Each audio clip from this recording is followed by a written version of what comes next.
लखीमपुर कांड का एक और नया वीडियो सामने आया है। 46 सेकंड के इस वीडियो में साफ दिख रहा है कि काले झंडे लेकर जा रहे किसानों पर पीछे से थार गाड़ी ने जोरदार टक्कर मारी।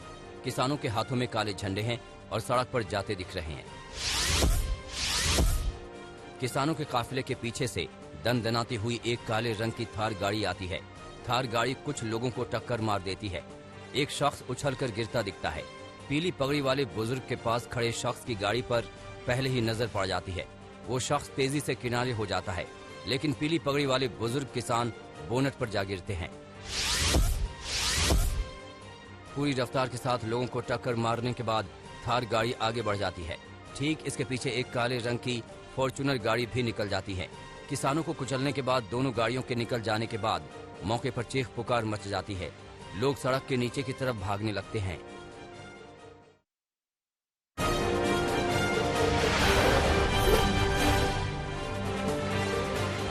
लखीमपुर खीरी में किसानों की मौत को लेकर सियासत जारी है।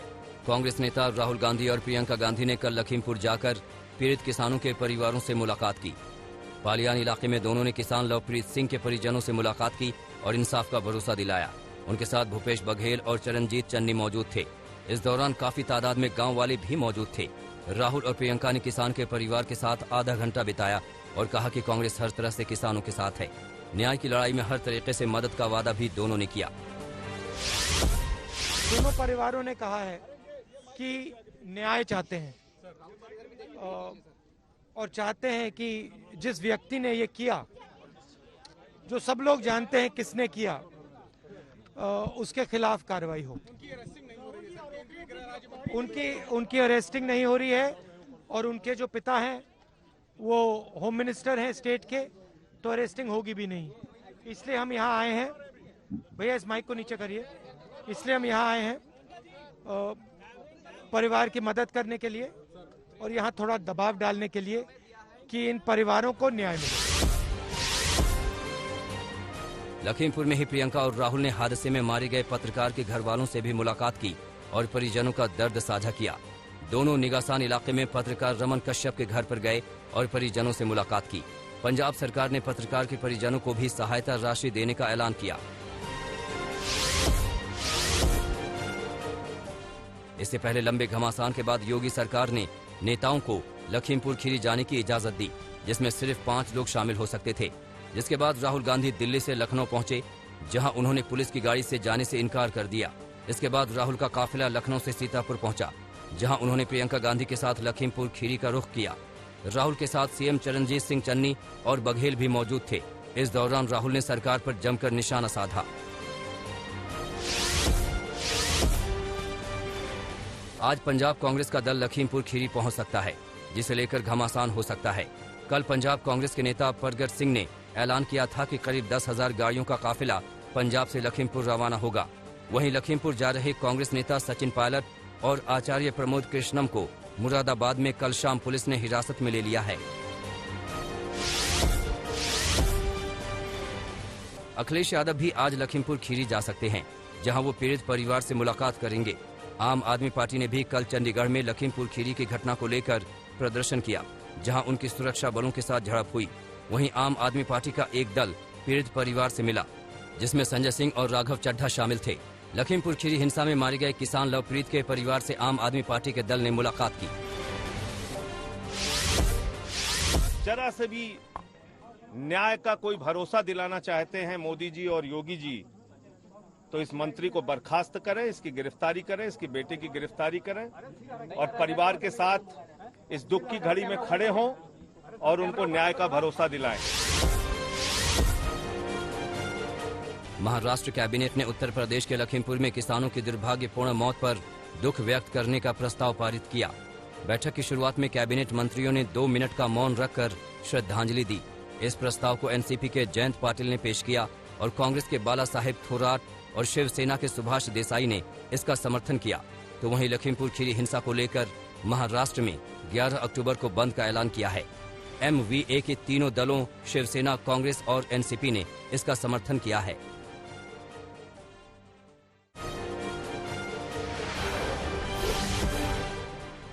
भारतीय किसान यूनियन के नेता राकेश टिकैत ने केंद्रीय गृह राज्य मंत्री अजय मिश्रा के इस्तीफे और लखीमपुर खीरी कांड के सभी आरोपियों की गिरफ्तारी की मांग की है। टिकैत ने चेतावनी दी है कि अगर सरकार एक सप्ताह के भीतर किसानों के साथ किए गए समझौते को लागू करने में विफल रही तो देशव्यापी आंदोलन शुरू किया जाएगा।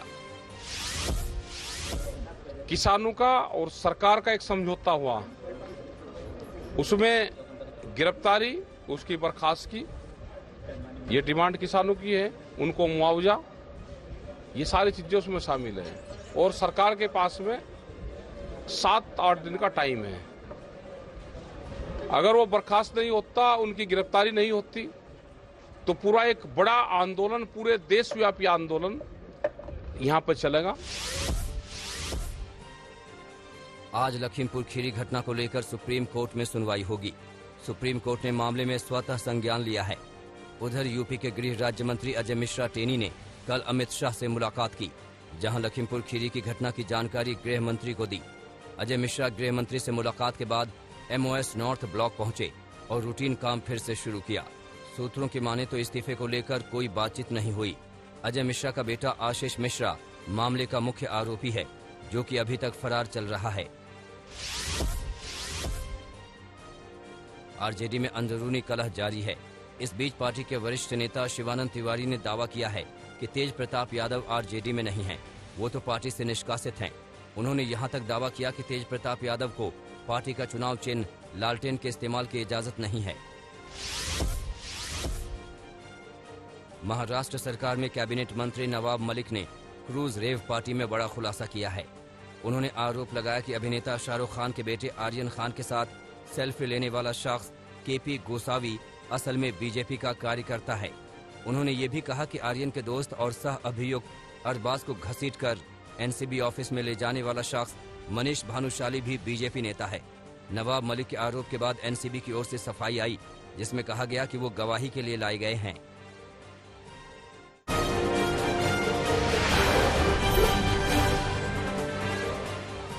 डूंगरपुर में बदमाशों ने एक ज्वेलरी शॉप में धावा बोला और हथियारों के बल पर चांदी के कई आभूषण लूटकर फरार हो गए। मामला डूंगरपुर जिले के साबला कस्बे की है। जानकारी के मुताबिक दिन दहाड़े 3 बदमाश रिवॉल्वर लहराते हुए आए। दुकान में मौजूद लोगों को उन्होंने पीटा और गहने लेकर फरार हो गए। पुलिस अब बदमाशों की तलाश में जुट गई है। उत्तर प्रदेश के बुलंदशहर में नाबालिग दलित छात्रा की हत्या के मामले में पुलिस ने 3 आरोपियों को गिरफ्तार किया है, जिनमें एक नाबालिग बताया जा रहा है। पुलिस के मुताबिक मुख्य आरोपी ने नाबालिग छात्रा को प्रेम प्रस्ताव दिया था, मगर छात्रा ने प्रेम प्रस्ताव अस्वीकार कर दिया था, जिसके बाद नाराज आरोपी ने अपने साथियों के साथ मिलकर छात्रा का कत्ल कर दिया और शव को खाई में फेंक दिया था। पुलिस ने 3 आरोपियों को गिरफ्तार कर लिया है। हरियाणा के गोहाना में एक शख्स का शव मिलने से हड़कंप मच गया। जानकारी के मुताबिक शव कथुरा सांघी रोड पर पड़ा हुआ था और इस शव को जानवरों ने नुकसान भी पहुंचाया था। सूचना मिलने के बाद पहुंची पुलिस ने शव को पोस्टमार्टम के लिए भेज दिया है। शव पर चोट के निशान के आधार पर आशंका है कि युवक की पीटकर हत्या की गई। पुलिस ने अज्ञात के खिलाफ मामला दर्ज कर लिया है और जांच कर रही है। बिहार के छपरा में 40 लाख रुपए लूट के आरोपी की मां और बहन ने फांसी लगाकर जान दे दी। मामला भेल्दी थाना क्षेत्र का है। जानकारी के मुताबिक आरोपी के घर से पुलिस ने 6 लाख रुपए और हथियार बरामद किया था। पुलिस ने दूसरे आरोपी के पास से भी 18 लाख रुपए से ज्यादा की रकम बरामद की थी। इन्हीं सब बातों से परेशान आरोपी की मां और बहन ने खुदकुशी कर ली। मरने से पहले उन्होंने सुसाइड नोट भी लिखा, जिसमें सारी बात लिखी थी। हरियाणा के पानीपत में एक निजी अस्पताल में इलाज के लिए भर्ती हुई महिला से गैंग रेप का मामला सामने आया है। महिला के आरोप पर पुलिस ने जांच शुरू कर दी है, तो वहीं महिला की स्थिति देखते हुए उसे दूसरे अस्पताल में भर्ती कराया गया है।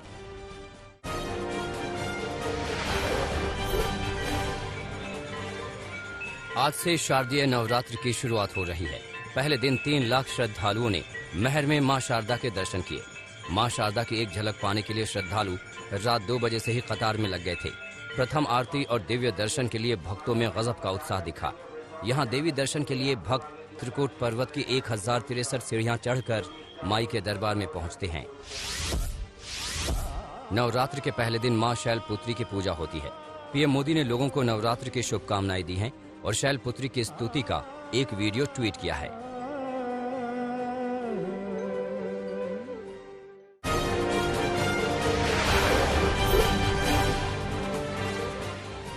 आईपीएल मुकाबले में सनराइजर्स हैदराबाद ने रॉयल चैलेंजर्स बेंगलुरु को 4 रनों से मात दे दी।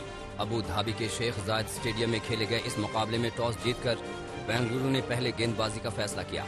हैदराबाद की टीम ने पहले बल्लेबाजी करते हुए 7 विकेट पर 141 रन बनाए। अपने लक्ष्य का पीछा करते हुए रॉयल चैलेंजर्स बेंगलुरु की टीम 6 विकेट पर 137 रन ही बना सकी। आखिरी ओवर में भुवी ने शानदार गेंदबाजी की। इस हार के बाद आरसीबी के टॉप 2 में पहुंचने की संभावना करीब करीब खत्म हो गई है। नॉर्वे में चल रही वर्ल्ड कुश्ती चैंपियन में अंशु मलिक ने नया इतिहास रचा है। अंशु मलिक ने यूक्रेन के खिलाड़ी को हराकर फाइनल में जगह बनाई है। अंशु मलिक 57 किलोग्राम भार वर्ग में फाइनल में पहुंचने वाली पहली महिला पहलवान है।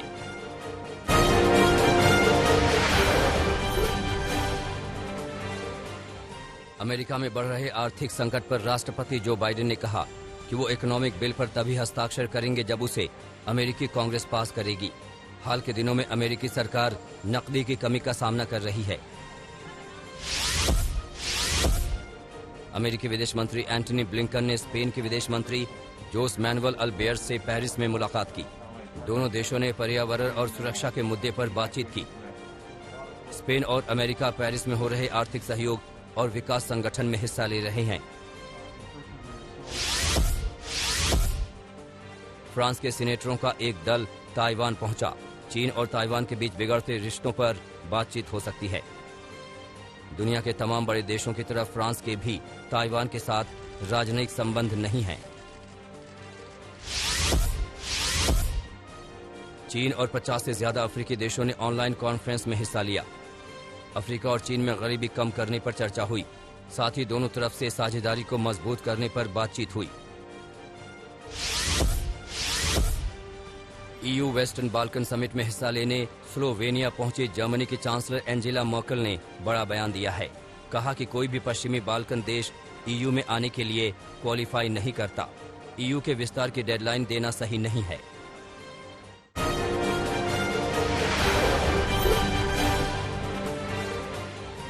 यूरोप में बढ़ रही गैस की कीमतों पर रूस का बयान आया है। क्रेमलिन ने कहा है कि गैस की कीमतों को बढ़ाने में रूस का कोई हाथ नहीं है। गैस की कमी का कारण अर्थव्यवस्था में हो रही सुधार हो सकती है। डिमांड सप्लाई के चलते कीमतें बढ़ रही हैं।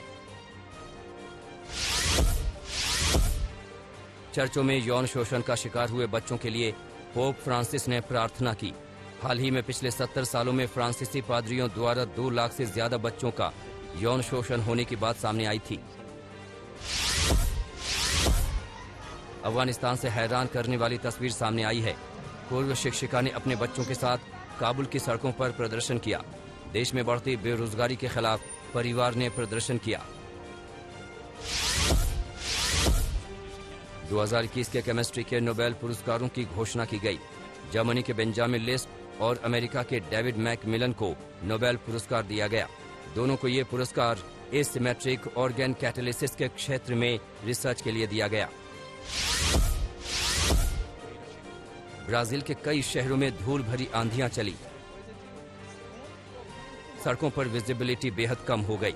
धूल की वजह से नारंगी और भूरे रंग का आसमान हो गया। तूफान की वजह से सड़कों पर कई पेड़ उखड़ गए।